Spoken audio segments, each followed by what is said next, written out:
Have you seen Spider-Man Across the Spider-Verse yet? I have. If you've seen it and I've seen it, I'm not sure we saw the same movie. Is it the multiverse, the Mandela effect? Who's to say? Let's talk about it next up on this video from Bronzeville Comics.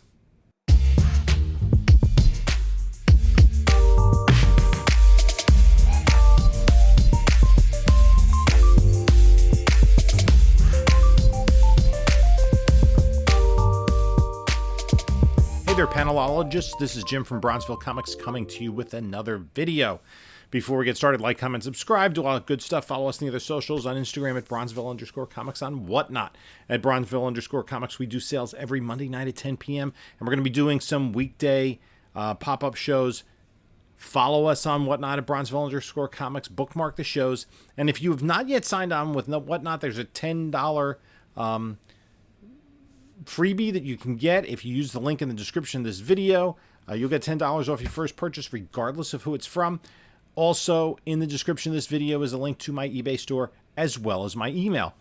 So, we're not going to talk specifically comic books today, but we're going to talk comic book media, and that is Spider-Man Across the Spider-Verse, the hit animated film, the second installment in the trilogy that is in theaters now.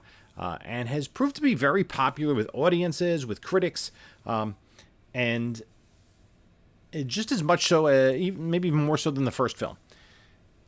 So I was talking to a friend of mine who's not really a comic book guy, but watches the movies, and his college-age son, my friend Ed, was saying that I have to give him credit for this, his son had pointed out that on social media, there was a lot of discussion about the fact that there were two versions of the Spider-Verse film. And from what has been garnered, and there could be more because there could be things in the background, there are 11 different subtle differences between versions of the film. Now, it doesn't mean that there are just two versions. If there are 11 differences, unless one film has all from column A and one film has every single difference from column B, it could be there could be a mixture of those potentially, but I think that's probably just would have been a little too much work for Sony to put out. That if that were the case, there could be up to 2,048 different versions of the film. Probably just two. Now, some people were theorizing whether this was just accidental and Sony accidentally set out like an unfinished cut of the film. But it was one of the associate editors on the film, Peter Leviton, who wrote on Twitter, "I was wondering when people might start noticing," which to me indicates that it was purposeful. Are the differences big enough to have people view the film multiple times?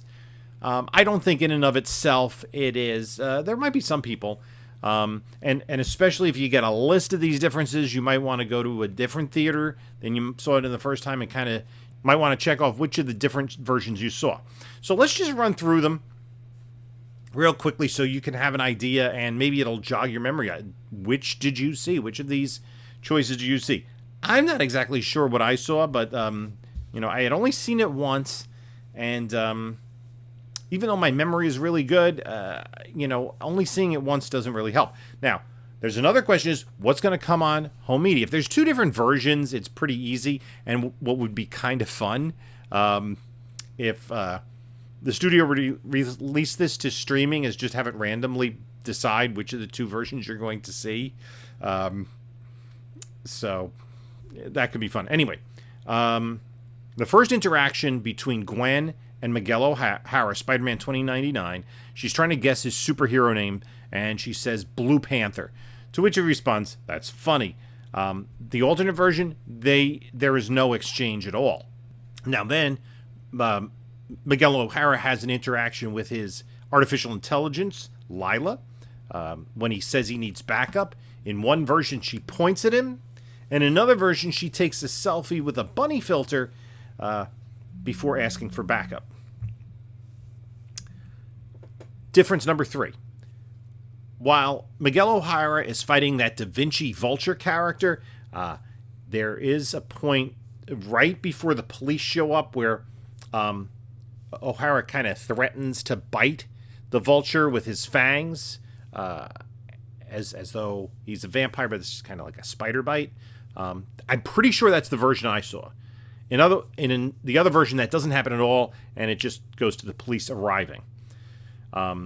Then, while Jefferson, Miguel's dad, is involved with Miguel's fight of the Spot, he falls through a Spot portal and then picks himself up and kind of reorients himself.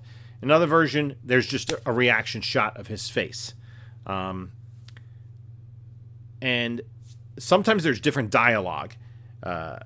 When we're first introduced to Spot, one version, he says, "Look at me." And another version, he says, "Give me back my foot."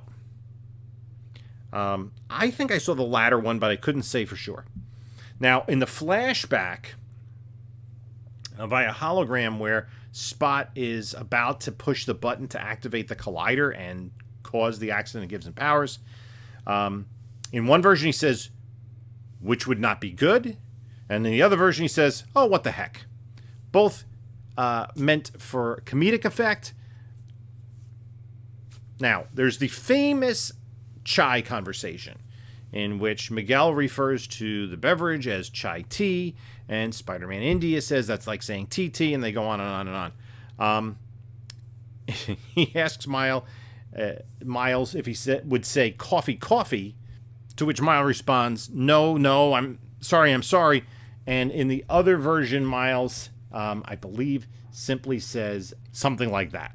And that chai tea scene is a callback to when Miles was wondering why an ATM machine is referred to that way, where the M already means machine. But a little bit of the humor in there. Now, after there's a fight where Gwen is looking for Miles in the rubble and believes that he might be dead. In one version, there is some dialogue. She says some words. In another version, there is not. When we first see Spider-Punk appear, in one of the two versions, there's a text, I think that Miles says, that says Hobie above Spider-Punk, sort of like a, not a word balloon, but like a text box. And that only exists in one of the two versions. The Scarlet Spider, Ben Reilly, in one version he says, "I've got you trapped in my well-defined musculature, so don't even." And in the other version he says, "This one is called the sleeper hold. I'm using my bicep to constrict your..." I think I saw the first one, the musculature one. And then the other difference is when Peter B. Parker and Mayday return home and see Mary Jane, she does ask, "How was work?" And he kind of avoids that question. In one of the versions, she says, "Hi, huh?" Right before that. And that's the only difference. So the differences are really subtle. I don't think enough to really, any of them change anything significant in the film. Just kind of little one-offs. And it, for a film that is based in the multiverse, having multiple versions of it is just, I guess, kind of fun for the filmmakers. And for completionists, as sometimes folks in nerd culture and comic book collectors can be, where you want to have everything, folks that want to have every variant cover of what they're collecting. They want to have not only the regular cover, but the, for Copper Age books, they want the newsstand and the Canadian price variant, those sorts of things. It's hard to have other things out there that you might not have access to. It's hard to have other things out there that you might not have access to. We'll see what happens in home media. And again, home media is a shifting landscape in and of itself. In order to have a lot of the original, you have to have probably the physical media. Sort of like the original Star Wars, where George Lucas went back and used CGI to clean up some of the special effects from that movie. Is that the way, some people in the audience want to experience it? For me, I want to experience it as I would have experienced it, or as I did experience it when I saw it in the theater originally. But, again, it's something fairly minor. There have been other changes made, lines removed from some television shows and movies. Sometimes transgendered actors will have their names changed on films that they worked at before transition, like Elliot Page. So you will see Elliot Page referenced in the streaming version of, let's say, Juno, where I believe that's what happened. I can't say that for sure, but obviously you have a DVD that you bought in 2007. It's going to say Ellen Page. And then music rights are an entirely different thing, especially with older TV shows. I'm a huge fan of the Wonder Years, and the digital and the DVD are all a lot different than what I recorded on VHS back in the late 80s and early 90s.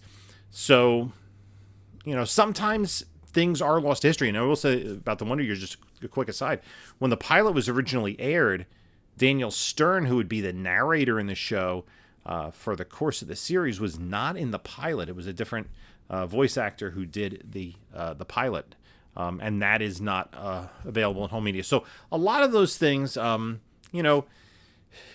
completionists, and believe me, folks in the comic book community, a lot of us really like our continuity to be, lined up, but it's not always possible. Being a completionist can sometimes be difficult. Anyway, let me know if you spotted some differences, if you'd seen the film multiple times, and also leave in the comments below if you're willing to go back and see if you had a different experience. Or maybe, use that checklist and say, okay, I saw this version as opposed to a different version. And what are you expecting on home media?